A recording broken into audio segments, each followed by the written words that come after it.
আজকে যারা লিপ্ত রয়েছে এরা মানুষ নয়, পশু চেয়ে অধম। তাই আজকে সারা বাংলাদেশে জোরালো দাবি উঠেছে,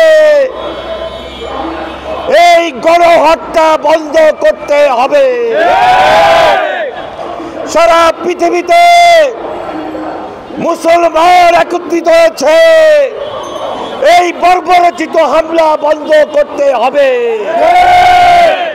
বাংলাদেশের ওলামায়ে মাশায়েখরা, বাংলাদেশের সকল মানুষ, 18 কোটি মানুষ ঐক্যবদ্ধ হয়েছে, এই গণহত্যা বন্ধ করতেই হবে।